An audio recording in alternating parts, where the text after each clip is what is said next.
नमस्कार रसिक प्रेक्षक हो, मी आरती गुप्ते रंगजेप यूट्यूब चॅनेलवर तुमचं खूप खूप स्वागत। आज मी तुमच्यासमोर ऋचा सुनील पारेख यांनी लिहिलेला एक लेख सादर करत आहे। पण त्यापूर्वी आपली नेहमीची सूचना, ती म्हणजे आत्तापर्यंत तुमची इतकी साथ लाभलेली आहे की आम्ही 4900 सबस्क्रायबर्सचा टप्पा पार केलेला आहे आणि आता 5000कडे वाटचाल करत आहोत। तर अशीच साथ आम्हाला वेळोवेळी लाभू देत। आजचा व्हिडिओ आवडल्यास जरूर लाईक, शेअर आणि सबस्क्राईब कराच आणि त्याचप्रमाणे आमच्यावर लोभ असू द्यावा ही विनंती। तर ऐकूया आपण आजचा लेख। लेखिका आहेत ऋचा सुनील पारेख आणि लेखाचं शीर्षक आहे फिर भी मेरा भारत महान। ऐकूया तर। फिर भी मेरा भारत महान। भारत देश अध्यात्माच्या क्षेत्रात विश्वगुरू होता। लोकांना आध्यात्मिक रूपाने शिक्षित केलं जात असे। आध्यात्मिक रूपाने श्रेष्ठ व्यक्तीचे जीवनही श्रेष्ठ होते। हळूहळू आधुनिकीकरणाने पाय पसरले आणि फायद्यासोबत नुकसानही पदरी पडलं। जुनी मूल्य नाहीशी होऊन विकृत स्वतंत्रता बोकाळली। स्वतंत्रता आणि स्वैराचार यांचं जणू गठबंधनच असावं। शाकाहाराकडून हळूहळू मांसाहाराकडे गमन। त्यामुळे स्वभावामध्ये तामसीपणा, विकृतपणा आणि भोगी वृत्ती निर्माण झाली। दुसरीकडे पोशाख वापरण्याची पद्धत, आधुनिक पद्धतीचे अंग प्रदर्शन होतील असे कपडे, महिलांचं वाढतं मद्यपान, थोड्या कालावधीमध्ये जास्तीत जास्त पैसे मिळवण्यासाठी वाकड्या मार्गाने जाण्याची वृत्ती, अश्लील फिल्म्स, सहजपणे वेश्यावृत्ती स्वीकारणं, अविवाहित राहून लिव्ह इन रिलेशनशिप ठेवणं, विवाहित महिलांचे विवाहबाह्य संबंध, ह्या सगळ्याच गोष्टी पतनाकडे नेणाऱ्या आहेत। आता परिणाम असा झाला की अशा स्त्रिया आणि पुरुषांना तर हा परिणाम भोगावाच लागतोच, अगदी कधी ना कधीतरी। पण निष्पाप, सरळ मार्गी, मेहनती मुली आणि स्त्रियांना देखील भोगावा लागतो। आजही आपला देश हा पुरुषप्रधान आहे। मोठ्या प्रमाणात पुरुष वर्ग आजही स्त्रियांच्या स्वातंत्र्याच्या बाबतीत विरोधात असतो। आजही नारी ही केवळ उपभोगाची वस्तू म्हणून बघितलं जातं। ह्या वासनांध पुरुषांना 7 ते 70 कोणीही बालिका किंवा वृद्ध स्त्री चालते। ह्यांचा एकच उद्देश असतो, शारीरिक भूक शमवणं। ज्या विरोध करतात त्या मारल्या जातात आणि ज्या मौन होतात त्या जिवंत प्रेत होऊन जगतात। पुरुष कुठलाही असो, त्याला नारी केवल सहती हुई अच्छी लगती है, बोलती हुई नहीं।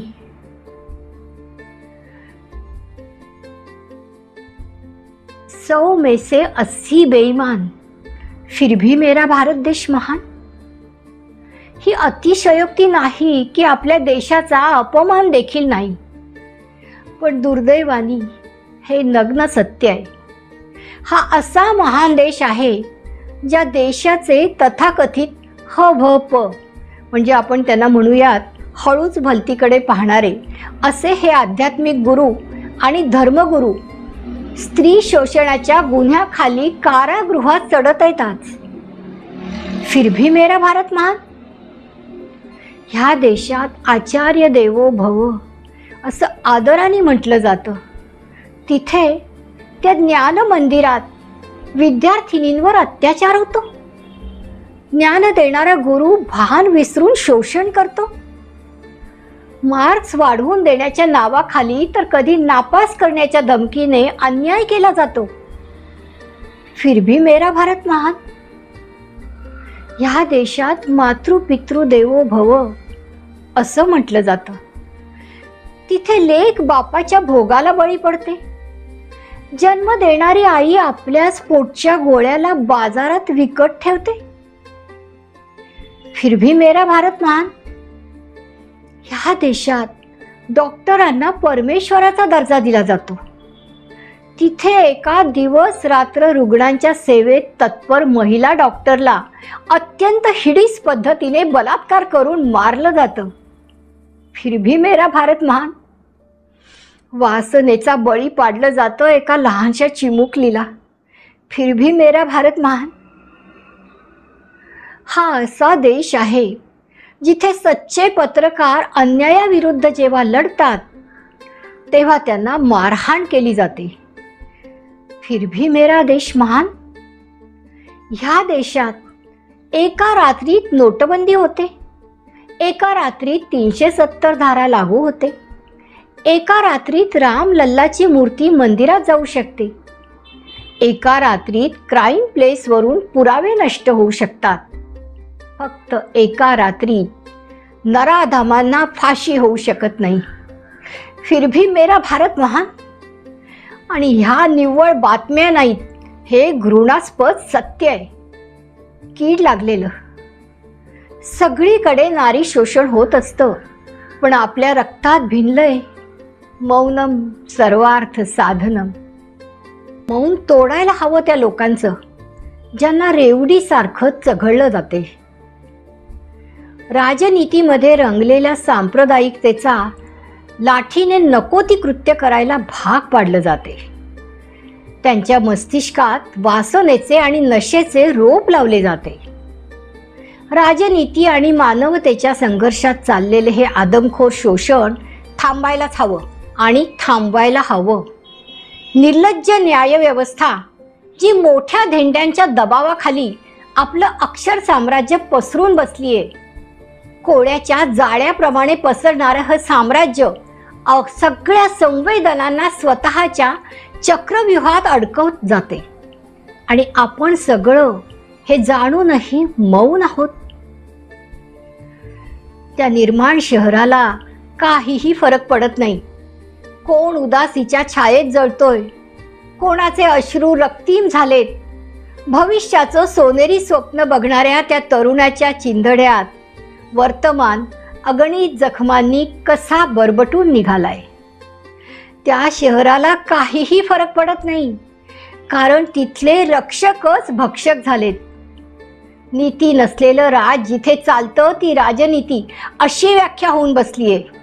लाज वाटते, घृणा येते. न्यायव्यवस्थेला वेशीला टांगून तमाशा बघणारे दानव येथे. स्त्रिया मुली ह्या रक्ताच्या आगीत जळून भस्म झाल्या तरी या नरकाची बर्बरता कमी होण्याचं नाव घेत नाही. आज त्या लेकींच्या माय बापांकडं काय उरले? विदारक सत्य, जळणारं ऊर, मुलीचं बघितलेलं निर्वस्त्र शरीर, भयान शांतता असलेल्या उदास खोलीत टांगलेला फोटो जो हृदय पिळवटून टाकतो. समाजाचे हजार प्रश्न आणि त्या प्रत्येक प्रश्नांबरोबर होणारा पुन्हा पुन्हा तोच शाब्दिक बलात्कार. ज्या चिमुकलीच्या बोबड्या बोलात येरे येरे पावसा हवं ती आता जारे जारे माणसा म्हणत असावी. निर्भयाच्या आईला न्याय मिळवायला 9 वर्ष लागली.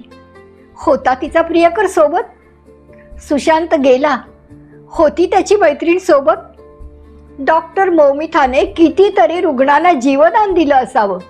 आहे यातले कोणी सोबत? नाही. आणि हेच चालत आले. अरुणा शानबाग, जिया खान, निर्भया, इतरही निर्घृण बर्बरता आपण पाहिली. पण आजही इतक्या काळानंतर काय बदल झाला? आजही तीच अवस्था, तीच विद्रूपता. काहीही बदल झाला नाही. फक्त व्यक्ती आणि स्थळ मात्र बदलली.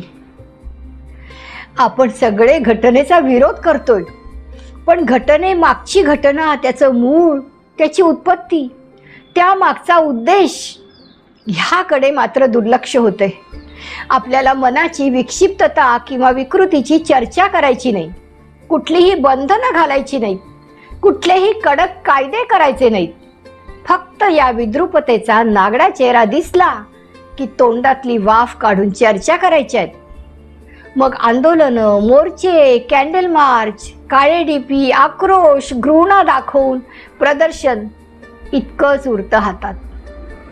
हळूहळू प्रकरण शमतं आणि पुन्हा सगळं सुरळीत. जनता फटाके जाळेल आणि पीडिताच्या कुटुंबाचे मन जळेल. निर्णय गेला चुलीत. आपल्यापेक्षा गरजेपोटी शरीर विकणाऱ्या वेश्या ह्या खऱ्या रणरागिणी ठरल्या, ज्यांनी दुर्गा पूजेत आपल्या अंगणाची माती देणार नाही असं ठामपणे सांगितलं. ह्या सगळ्या घटनांमध्ये विकृत मनस्थिती असली तरी सगळ्यात मोठा दोष आहे तो भिकार सिस्टमचा आणि पंगू सरकारचा. देशाची जनता ही तर बिचारी द्रौपदी झालीच आहे. सरकार कौरवांचं आलं तर चिरहरण निश्चित आणि पांडवांचं आलं तर हार निश्चित. गेंड्याच्या कातडीचे राज्यकर्ते, अंमलात न येणारे कडक कायदे आणि सगळ्यात महत्त्वाचं निर्दयी महिला राजकारणी. शीला दीक्षित सारखी नेता जेव्हा विचारते इतनी रात क्यों निकली, निर्ममता बॅनर्जी जेव्हा फाशी देण्याचा निर्णय घेऊ शकत नाही तेव्हा तळपायाची आग मस्तकाला भिडते. समस्त देशवासियांच्या देशी त्यांच्या पेशी अंगार होऊन पेटतात, परंतु न्याय व्यवस्था मात्र षंढासारखी मूग गिळून बसलीये. देशाला गिळणारे हे अस्तींचे साप मारायलाच हवेत. सगळी सिस्टम उधळून लावण्याची धमक आता जनतेने दाखवायला हवी. एक नग्न सत्य ह्या देशाचं देखील आहे की कायदा बनवणारा ते तोडण्याचे फंडे पण जाणत असतो आणि म्हणूनच मोठ्या मोठ्या धेंड्यांच्या छत्रछायेत माजोरडे वासनांध गुन्हेगार वासनेचा अंधाधुंद बाजार चालवतात आणि मोकाट फिरतात. जनतेला मूर्ख समजून एखादा आरोपी पकडला जातो तो केवळ एक मोहराच असतो. पुष्यमित्र उपाध्याय सांगून गेलेत, उठो द्रौपदी शस्त्र संभालो, अब ना गोविंद आएगे. महिलांनी मुलींनीच स्वसंरक्षण करावं. भावांची मनगट आता फक्त फ्रेंडशिप बँड आणि राखी बांधण्यापुरती उरली आहे. दुर्गा चंडी अशा जर तुम्ही झाला नाहीत तर चालेल, पण फुलन देवी नक्कीच व्हा. बलात्काऱ्यांना गोळ्या घाला. एक दोन जरी घटना अशा घडल्या ना तरी झोपलेली न्यायव्यवस्था जागी होईल. नाहीतर आहेच परत ये रे माझ्या मागल्या. जनता आहेच बोंबलायला, कुछ भी हो मेरा भारत महान. धन्यवाद.